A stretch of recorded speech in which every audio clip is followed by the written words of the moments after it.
Very very good morning to all of my dear friends. दोस्तों, आप लोगों को बहुत बहुत नमस्कार। स्वागत करता हूं आपका मेरे channel railway talkies with Arnab में।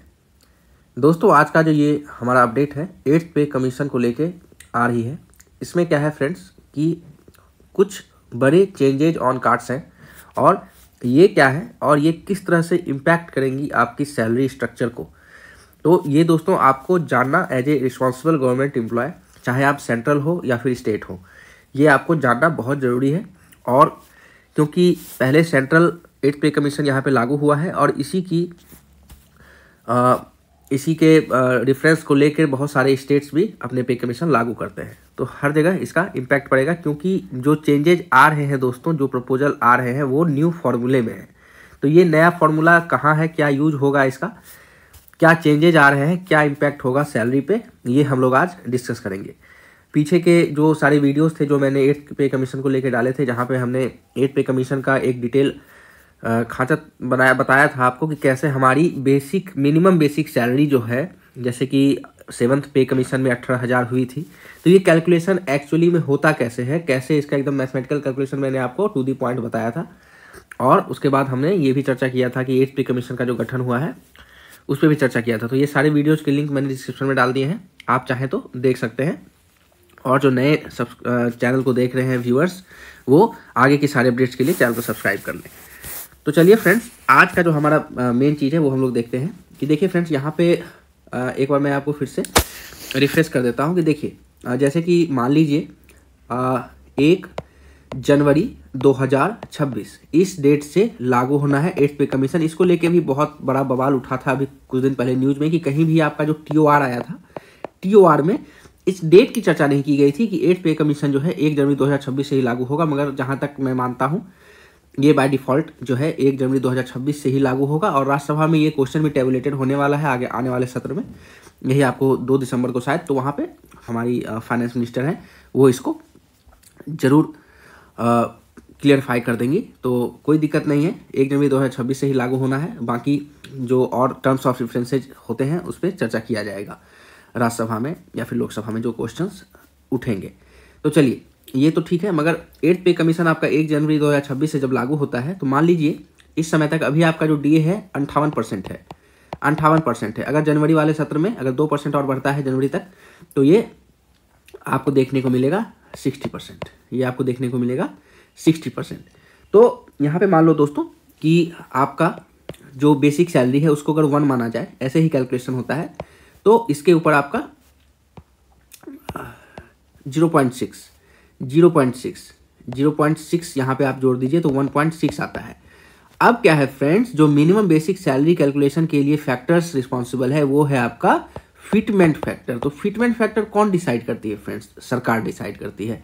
तो यही फिटमेंट फैक्टर में जो फॉर्मूला यूज होता है फ्रेंड्स कि कितना इंक्रीमेंट दिया जाए, किन सब फैक्टर को कंसीडर किया जाए, इसी में चेंज होने की बात हो रही है। ठीक है, एक मैं एग्जांपल आपको बता रहा हूं। अगर फिटमेंट फैक्टर सरकार 30% देती है, तो वो 30% क्या होता है, इसके ऊपर जाता है। मतलब कि 1.6 प्लस 30% ऑफ 1.6। ठीक है, तो आप इसको अगर जोड़ेंगे तो 1.6 प्लस 0.48, तो इस हिसाब से आपको कैलकुलेट करके आएगा 2.08। अगर 30% फिटमेंट फैक्टर जाता है इस फॉर्मूले से, तो आपको 30% अगर आपका ये जो इंक्रीमेंट फैक्टर जाता है, यहाँ पे आप थोड़ा सा एक कैलकुलेशन बोलने में मैंने मिस्टेक कर दिया। ये इंक्रीमेंट फैक्टर होता है दोस्तों, IF कहते हैं इसको। तो इंक्रीमेंट फैक्टर अगर आपका 30% सरकार देती है इसके ऊपर, तो आपका फिटमेंट फैक्टर बनता है जाके 2.08। यही है दोस्तों फिटमेंट फैक्टर का फॉर्मूला। ऐसे ही फिटमेंट फैक्टर निकलता है और कोई बहुत बड़ा मैथमेटिक्स इसमें नहीं है। तो आप यहाँ पे देख रहे हो कि देखो 1 आपका कांस्टेंट है बेसिक सैलरी, ये आपको पता है। ये भी आपका कांस्टेंट मान के चलो, क्योंकि AICPIN का जो आपका आंकड़ा होता है, जो कि DA बताती है, वो भी आपकी आ जाएगी जनवरी की। तो वो भी आपको पता चल जाएगा 60% हुआ या 61% हुआ या 59% हुआ, जो भी हुआ ये भी आपको पता रहेगा। तो वेरिएबल फैक्टर क्या है यहाँ पे? यही वेरिएबल फैक्टर है कि सरकार आपको कितना इंक्रीमेंट दे रही है। तो दोस्तों इसी इंक्रीमेंट पे आपकी अगली basic salary, new basic salary, मान लो अगर मैं 18,000 वाले लेवल 1 की बात करूं, अभी जो लेवल 1 के कर्मचारी हैं उनका मिनिमम बेसिक 18,000 है, तो ये 18,000 कितना फिटमेंट फैक्टर से मल्टीप्लाई होगा? 18,000 इंटू एफ फिटमेंट फैक्टर। ये फिटमेंट फैक्टर किस पे डिपेंड करेगा? इसी पे डिपेंड करेगा, इंक्रीमेंट फैक्टर पे। ये कौन देती है? सरकार देती है, और ये डिसाइड होता है बहुत सारे फैक्टर्स पे। उन्हीं फैक्टर्स में चेंज होने की बात हो रही है। तो आप एकदम पूरा क्लियर हो गए होंगे कि दिक्कत कहाँ पे है और कहाँ से सॉल्यूशन आ सकता है। तो चलिए, आपकी न्यूनतम बेसिक कितनी बढ़ेगी ये इसी फैक्टर्स पे डिपेंड करेगा। तो ये नए फॉर्मूले में क्या क्या इंक्लूड करने की बात की गई है, और कहीं ना कहीं देखिए दोस्तों, ये मुझे बहुत तर्क संगत लग रहा है, क्योंकि हम जो है 2016 जो आपका 7th पे कमीशन था, और 2026 ये जो युग है दोस्तों, ये बहुत बड़ा चेंज हुआ है। आप खुद भी महसूस करोगे कि 2016 से 26 आने में एक मेजर चेंज जो आया है, दैट इज डिजिटल रिवॉल्यूशन।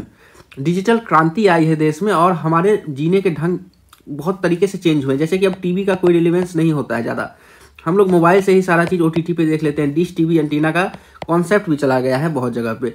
तो बहुत सारी चीज़ें हैं, जैसे कि मोबाइल्स हो गए, OTT हो गए, उसके बाद आपका फैमिली का भी कुछ मैटर आया है। तो हम लोग उसको डिस्कस करते हैं कि क्या यहाँ पे बताया गया है। कि पहला यहाँ पे पॉइंट दोस्तों उठाया गया है कि फैमिली में देखिए, फैमिली एज ए यूनिट। आपको अगर पता होगा कि सेंट्रल गवर्नमेंट के जितने भी कर्मचारी हैं उनको पता होगा कि फैमिली एज ए यूनिट माना जाता है। आपके बीवी बच्चे, मदर फादर को एज ए फैमिली नहीं माना जाता है। हाँ, अगर मदर विडोड हो जाए, आपके फादर नहीं है अनफॉर्चुनेटली, तो आपकी फैमिली में dependent mother plus brother sisters include होते हैं। मगर यहाँ पे दोस्तों कहा गया है कि जो कि फैमिली, जो नॉर्मली हम लोग प्रैक्टिकली देखते हैं कि घर में फैमिली का मतलब क्या है कि हमारे माँ बाप, बच्चे, बीवी, ऐसा होता है जो प्रैक्टिकल देखा जाता है। तो कम से कम फैमिली एज ए यूनिट में माँ बाप को, मदर फादर को 0.6 की अलॉटमेंट दी जाए, जिससे क्या होगा कि हमारा, अगर मान लीजिए अभी फैमिली यूनिट में 3 माना जाता है, तो उसको बढ़ा के यहाँ पे 4.2 चला जाएगा। ठीक है, तो मदर फादर्स को कम से कम 0.6 यूनिट की अलॉटमेंट देने की बात की गई है, क्योंकि mother father as a inheritant unit है, हमारे फैमिली में ही रहते हैं। तो हम उन्हें फैमिली में कैलकुलेट करें, क्योंकि सारा चीज़ जो होता है दोस्तों, फिर हमारा फैमिली का जो भी खर्चा है या फैमिली का जो भी रिस्पॉन्सिबिलिटी है, वो सब पे एक प्रकार से डिवाइड होता है। तो यहाँ पे 0.6 मदर फादर को भी अलॉटमेंट करने की बात की गई है। ऐसा हमारा डिमांड अभी दोस्तों आ रहा है, और ये कहीं ना कहीं तर्क संगत है, तो हो सकता है ये डिमांड पूरी हो जाए। तो ये है पहला फैमिली, जो कि सबसे बड़ा इंपॉर्टेंट फैक्टर है। दूसरा दोस्तों यहाँ पे मामला उठा है internet and mobile, internet plus mobile. अभी क्या है फ्रेंड्स कि 2016 का जहाँ तक सिनेरियो था, वहाँ पे इतना ज़्यादा प्रचलन नहीं था। डिपेंडेंसी ऑन इंटरनेट थी, मगर इतनी ज़्यादा नहीं थी। अभी क्या है कि विदाउट इंटरनेट, शायद आप विदाउट मोबाइल एंड इंटरनेट एक दिन भी काट नहीं सको। और इंटरनेट का यूज ना ही सिर्फ इंटरटेनमेंट के लिए हो रहा है, बल्कि जो भी हैं, मान लीजिए बहुत सारे यूट्यूबर्स हैं, बहुत सारे ऑनलाइन क्लासेस देने वाले हैं, जिनका कि रोजी रोटी इंटरनेट के थ्रू चल रहा है। वो कंटेंट क्रिएट करते हैं या फिर अपना एजुकेशनल कंटेंट क्रिएट करते हैं, उनसे उनकी रोजी रोटी चलती है। बहुत सारे पत्रकार अब यूट्यूब के थ्रू काम कर रहे हैं। तो ये सारा चीज़ हो कैसे रहा है? इंटरनेट के थ्रू। तो इंटरनेट अब मात्र एक इंटरटेनमेंट का जरिया नहीं रह गया है, ये कहीं ना कहीं हमारे लाइफ को इम्पैक्ट कर रहा है, हमारे अर्निंग्स को इम्पैक्ट कर रहा है। तो इंटरनेट प्लस मोबाइल को अब एज ए, मतलब कि कैलकुलेशन फॉर, जो भी कहते हैं आप, फिटमेंट फैक्टर में जो हमारा कैलकुलेशन होता है इंक्रीमेंट के लिए, तो नया फॉर्मूला में नए बेसिक को कैलकुलेट करने के लिए जो फैक्टर्स इंक्लूड होंगे, उसमें इंटरनेट प्लस मोबाइल को भी इंटरनेट इंक्लूड करने की बात की गई है। तीसरा है दोस्तों कि पहले सिर्फ कंसेप्ट था रोटी, कपड़ा और मकान, तो अब इसमें थोड़ा सा चेंज हुआ है, क्योंकि जहाँ तक खाने की बात है दोस्तों, तो ईटिंग हैबिट्स में एक मेजर ट्रांसफॉर्मेशन आ रहा है कि हम जो है नॉर्मल ईटिंग हैबिट्स, जो कि गेहूं, चावल, आटा, दाल होता है, उससे थोड़ा आगे बढ़ के न्यूट्रिशियस फूड की तरफ बढ़ रहे हैं। न्यूट्रिशियस फूड प्लस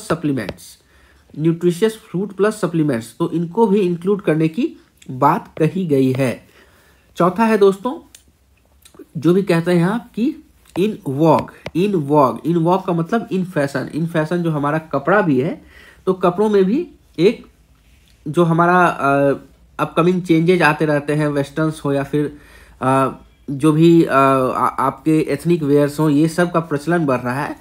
तो देखिए, ये सब मुझे पहले 3 ज़्यादा तर्कसंगत लगे।